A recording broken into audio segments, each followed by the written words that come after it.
Em algum relógio por aqui já são 12h25 e eu tenho 15 minutos. Tá ligado? Não, não tá ligado. Tá ligado? Vocês estão ouvindo? Não. Tá ligado, não. E eu não tô achando nem o botão de ligar. Ah, tá aqui. Deveria estar ligado. Teste. Ah, tá desligado. Só se acabou a bateria. Aqui. Acabou a bateria. Mas tudo bem, vamos assim mesmo. Aqui não sai só ali para a transmissão. A transmissão é da lapela. É da lapela. Gente, tudo bem? Boa tarde. Bom dia, eu sou a Mariana Ox.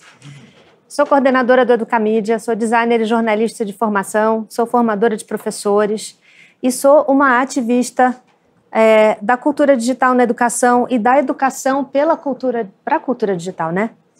Como direito. E eu tenho hoje, nosso tema é esse, Máquinas Entre Nós, o que significa que a gente vai olhar um pouco além da IA dentro da sala de aula, né? Eu acho que a gente precisa abrir um espacinho aqui para conversar sobre a presença dessas coisas na sociedade, né? E eu tenho 15 minutos para convencer vocês do seguinte, de que conhecer sobre a presença e o funcionamento dessas máquinas é um direito essencial que todos nós temos e que isso precisa ser uma responsabilidade compartilhada. Entre todos os educadores, desde já, né, mas também outros atores na sociedade, mas hoje a gente vai falar especificamente de educadores, né? É bom a gente lembrar que a IA é uma coisa que não apareceu magicamente na sala de aula, né, fora de contexto, de repente. Ela faz parte de um processo contínuo de evolução de tecnologias na sociedade, né? E quando a gente fala de IA, ou quando a gente fala de tecnologias digitais em geral, nesse momento a gente está falando de IA, a gente precisa lembrar que educar com as tecnologias é uma coisa e educar para a presença dessas tecnologias é bem outra coisa, né? Então, quando a gente fala normalmente de IA na educação, e a gente vem a esses seminários, a gente lê os livros, normalmente a gente está falando disso aqui, ó. A gente está falando de educar com IA. Como que a IA vai transformar os processos de ensinar e aprender? Isso tem a ver com governança, isso tem a ver com pedagogia. Mas eu estou interessada numa parte que não pode faltar. É como que a gente vai educar para a IA, né? Para a presença dessas coisas entre nós. E aí a gente tem que falar de letramentos, né? Quando a gente fala de letramentos, eu gosto muito de trazer o Neil Postman, um teórico de mídia, que lá nos anos 90 ele escreveu uma coisa que eu adoro, né? Parte de uma palestra que ele deu, e ele falou o seguinte: toda a introdução de tecnologia em larga escala na sociedade, ela não é somativa, não é só mais uma coisa que você acrescenta, né? Ela é ecológica, ou seja, ela provoca uma série de outras transformações. Sabe que nem você jogar uma pedra no lago e vai fazendo, né, aqueles círculos e vai impactando outras coisas? E transforma coisas que às vezes a gente nem tinha previsto, né? Tem uma série de consequências não intencionais e transformações profundas, não só dentro da escola, não só no uso daquela ferramenta, mas na sociedade em geral, né?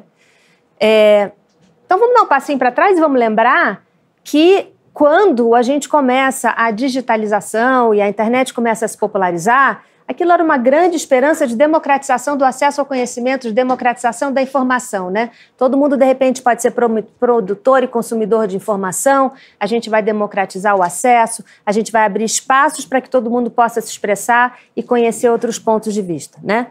E aí, nessa superhighway aí da informação, o que acontece é que ela realmente é muito aberta, muito democrática, entra um bocado de gente. Entra gente até demais.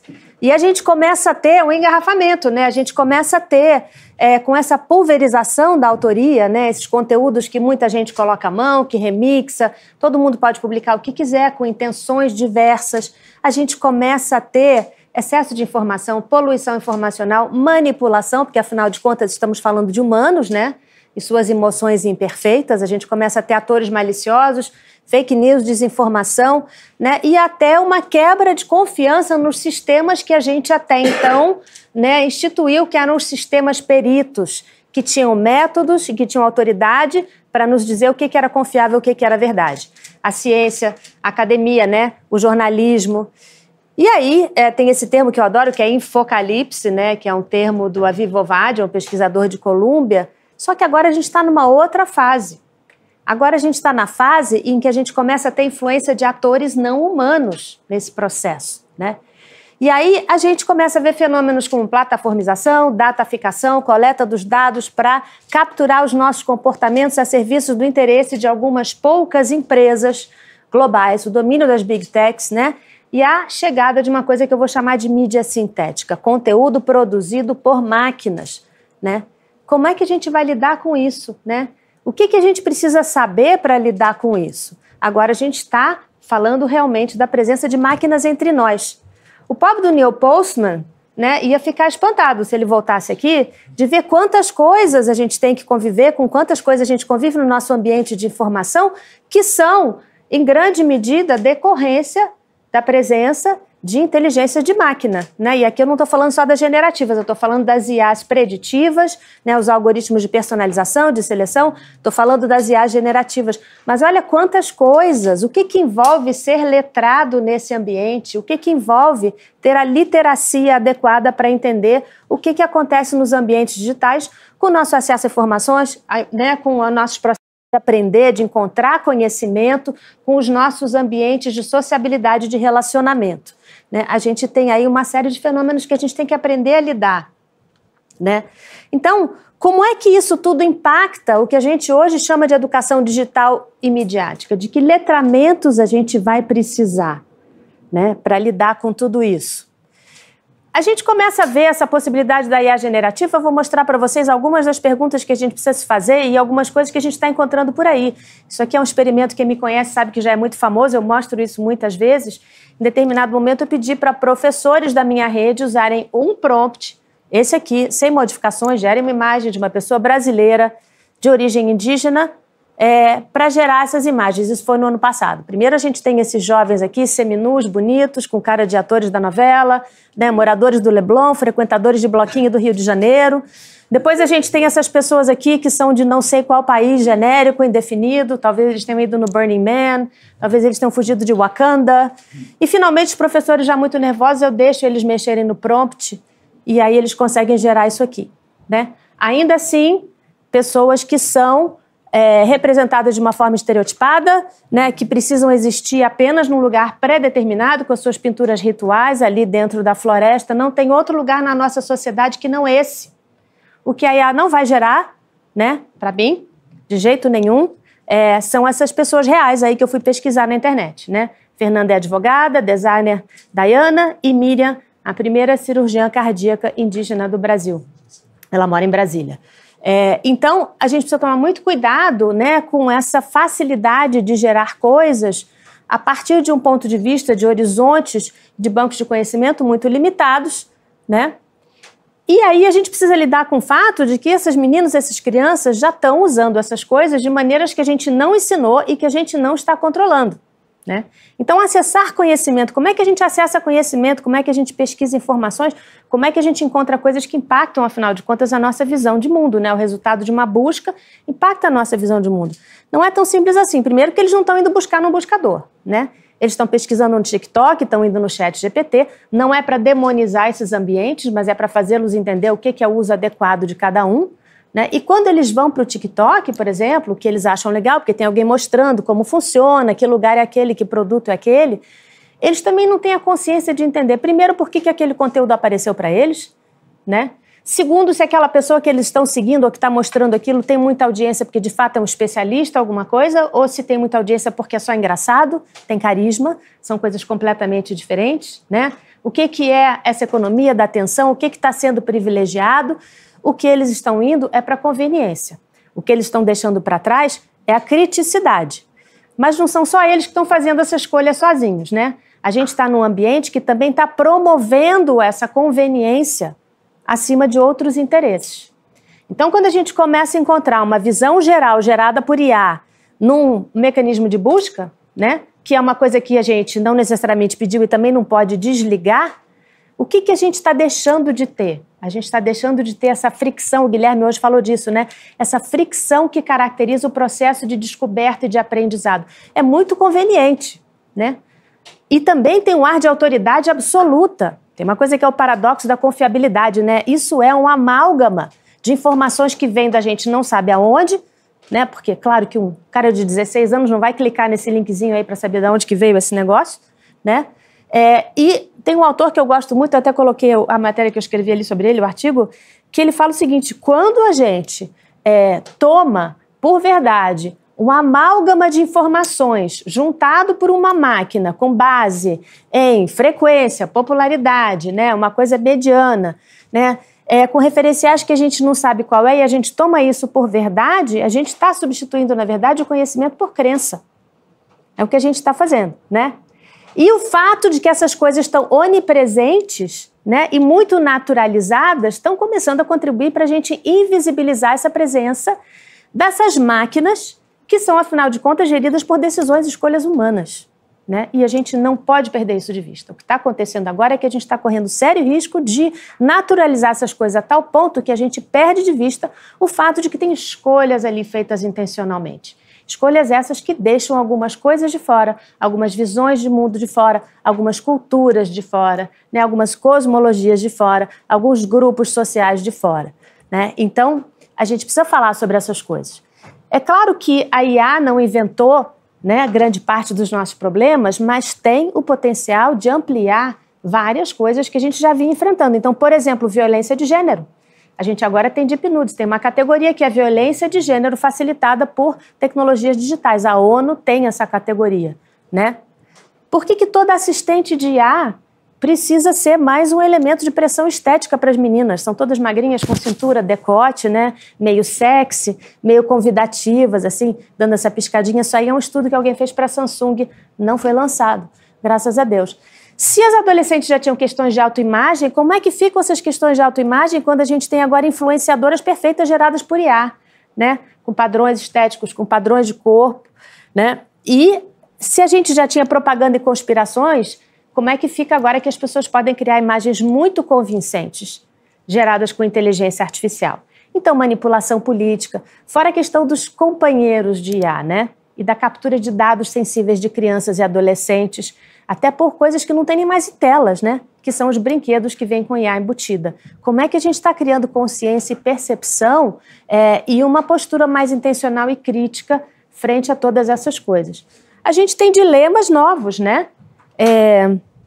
Ih, Maria.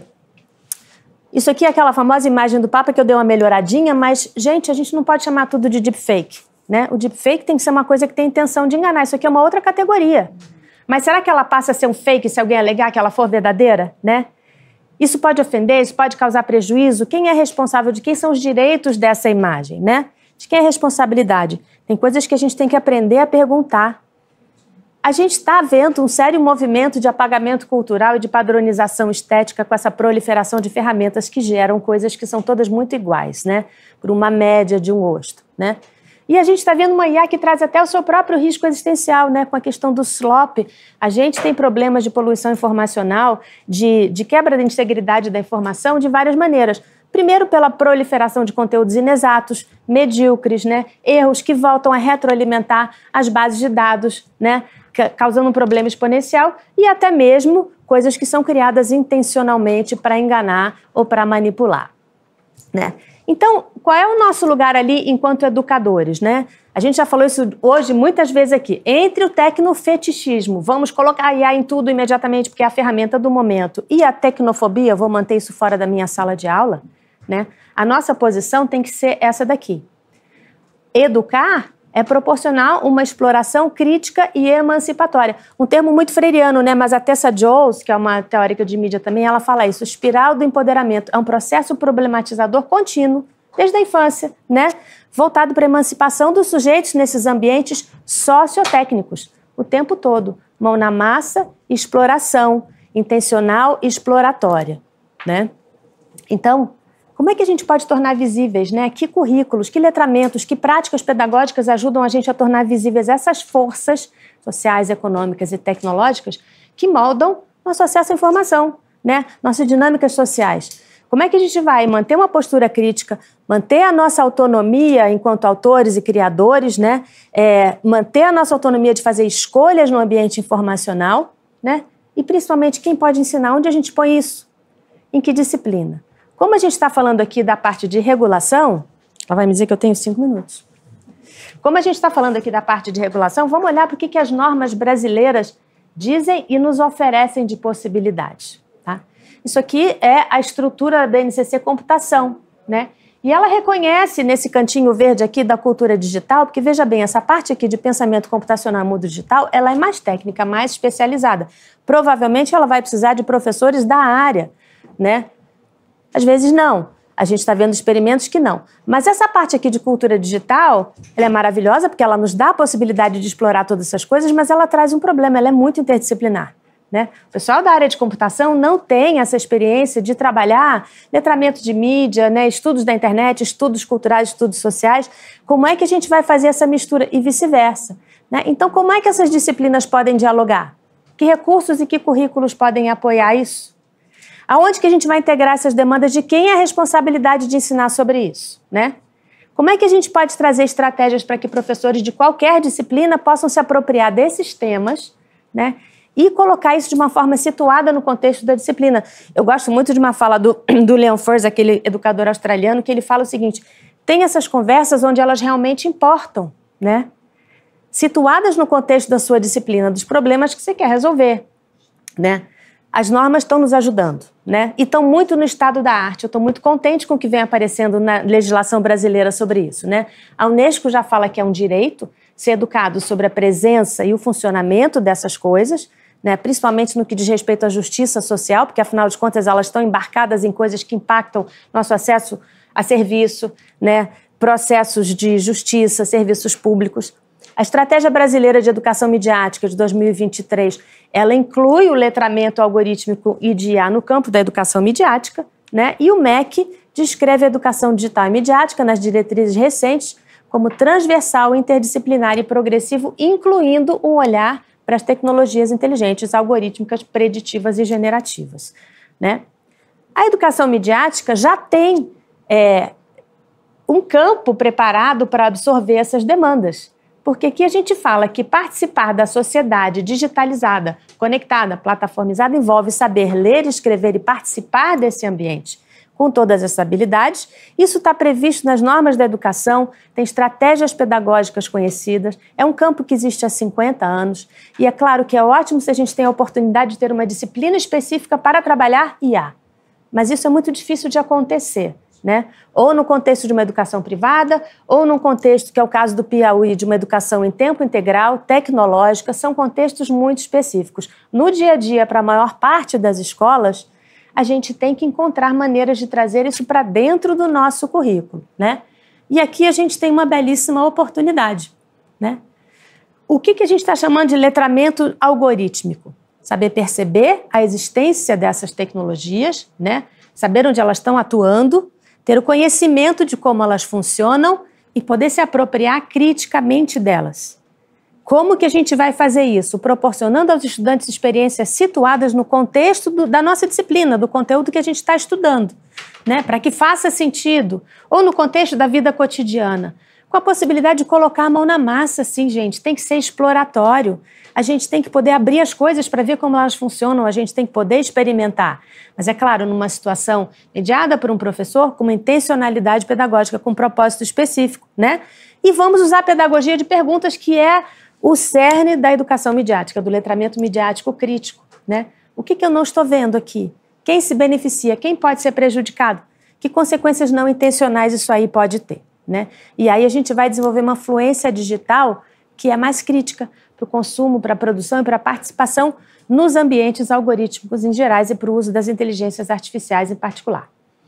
O Educamídia desenvolveu um currículo para isso, que ele é voltado para a formação docente, tem materiais voltados para a formação docente. A ideia é que seja muito acessível para pessoas que não são das áreas de computação, não têm uma linguagem técnica, e aí a gente tem também materiais voltados para a sala de aula, para apoiar o professor, e muitas estratégias para apoiar o professor para que ele encontre maneiras de integrar o letramento de IA e o letramento algorítmico ao conteúdo da sua disciplina. Quais são as conexões possíveis que eu posso fazer com a minha disciplina? E a gente vem praticando isso nas nossas formações. Então, para finalizar, vou mostrar para vocês alguns resultados, tá?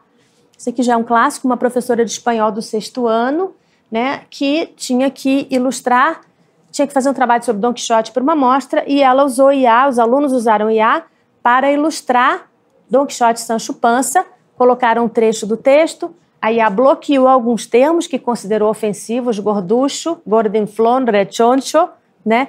E aí os alunos perceberam que tinha atuação humana, algumas decisões, né, foram bloqueadas por algum processo decisório humano que tem por trás da IA. A IA gerou cavalo de 6 patas, personagem de RPG, Don Quixote com boné de beisebol. Tem uma discussão por que isso acontece, como que ela aprendeu, né? Entenderam que ela pode falhar e que a gente tem que manter uma gestão criativa do processo, iterando todas essas discussões, inclusive a escolha entre criatividade e precisão com alunos do 6º ano, né? Olha que legal. Muito legal para trabalhar questões de desinformação e fake news, né? Aqui a Carla Vidal, lá do Recife, fez um trabalho de empapelar a cidade de Olinda com essas provocações aí de animais ligeiramente impossíveis, né? Na Semana de Educação Midiática, 2 anos atrás. E uma professora do Paraná se inspirou nessa atividade e os alunos do 5º ano geraram fake news sobre a presença de cavalos na Lua, né? E aí discutiram por que e como que as pessoas criam desinformação intencionalmente, né? Esse é um trabalho recente de uma professora que está concluindo o nosso curso agora, né? E ela foi para a descrição do Pero Vaz de Caminha do Novo Mundo, quando ele chegou no Brasil. E, né, e se ele chegasse hoje e mandasse notícias pelo WhatsApp, né, como é que seria? Como é que seriam diferentes as descrições? Será que os povos originários daqui também teriam voz? O que eles descreveriam, né? Que é um clássico de ponto de vista, de fontes, de narrativas, né? E o que aconteceria se a gente usasse a descrição que está na carta do Pero Vaz de Caminha como um prompt de IA para gerar imagens, né? Que tipo de representação sairia dos povos originários? Então, está trabalhando isso com alunos do 7º ano, né? Aqui é um trabalho da Beth, que está aqui. Eu não vou tocar o vídeo. Ah, não, vou tocar o vídeo sim. A Beth fez um trabalho com a turma dela, né, no Laboratório de Tecnologias Digitais ou Mídias, né, Beth? Do 1º ano do ensino médio, exploraram os materiais do Educamídia e vários outros, né? E criaram essas revistas maravilhosas sobre IA e seu impacto na sociedade sob a perspectiva dos direitos humanos. Então, claro, com alunos dessa idade você já pode fazer explorações mais aprofundadas e eles estão usando, lógico, ferramentas de IA também para criar ilustrações e criar esses materiais, né, com muita responsabilidade, né? E esse é o último professor agora com alunos pequenininhos do 1º ano do ensino fundamental, né, discutindo como as IAs aprendem. Foram no jardim da escola, usaram um aplicativo para identificar plantas. O aplicativo não conhecia pitanga, achou que era acerola, discutiram por quê, né? E ela trouxe essas imagens, algumas outras, para os alunos levantarem cartõezinhos vermelhos e amarelos e dizer se são imagens verdadeiras ou geradas por IA, né? E as respostas são maravilhosas. Essa aqui teve uma aluna que falou que era falsa, o leão dormindo. Por quê? Porque ninguém ia chegar tão perto assim de um leão para tirar uma foto de um leão dormindo, é perigoso. E aí você tem uma discussão sobre mídia. Como é que a mídia é feita? Como é que são feitos documentários de natureza? O cara fica camuflado ali, tem uma lente desse tamanho, né? Aí você tem o mico, o passarinho com cara de mico, que teve uma aluna que falou assim, todo mundo falou que era mentira, e teve uma aluna que falou que era verdade. A professora questionou, ela falou, ué, pode ser que exista, só que a gente ainda não viu. Ciência, documentação, conhecimento, né? E essa daqui, a árvore azul, maravilhosa, que teve uma aluna que falou, tem sim, professora, tem no filme Avatar. E aí a gente também pode ter outras discussões sobre imagens sintéticas, artes, efeitos especiais, mídia, entretenimento, está tudo conectado, né? Coisas muito legais que eles fizeram. Dados. Falar sobre dados, os professores dizem, na aula de matemática eu não consigo fazer essas coisas. Consegue sim. Quando eu olho para dados do ponto de vista da computação, o letramento de dados tem a intenção de ensinar a gente a coletar, limpar, organizar, sistematizar dados para aumentar a eficiência dos sistemas, né? Quando a gente olha para o letramento de dados na perspectiva da educação digital e midiática, a gente está falando de poder e a gente está falando de inclusão. Então, com alunos de uma formação que eu fiz, professores, a gente fez um brainstorming e a gente criou um mapa mental de todas as maneiras que a gente poderia trabalhar dados do ponto de vista da educação midiática em projetos interdisciplinares, de colaboração entre disciplinas diferentes da escola, né? E aí a gente gerou todas essas possibilidades. Tem coisas maravilhosas que a gente encontra. Por exemplo, tem um projeto maravilhoso de geração cidadã de dados do Data Lab, lá na comunidade da Maré, no Rio de Janeiro, e eles têm um projeto que eu adoro, que é o Cocozap. O Cocozap é um projeto de coleta cidadã de dados para mapear áreas por WhatsApp, áreas que não têm saneamento básico, né? Então, olha quantas coisas a gente consegue fazer só pensando em dados do ponto de vista da educação midiática, né? O ponto que eu queria fazer aqui é esse, né? O ensino da computação ele tem sido muito ligado à ideia de preparar os alunos para um futuro que já está chegando, que está logo ali, para um futuro do mundo do trabalho, né? Mas muito menos ligado à lógica da convivência, da coexistência, do bem-estar individual e da coletividade, do cuidado, da democracia, da justiça social. Então, a gente precisa de uma noção muito mais ampliada de literacia, né?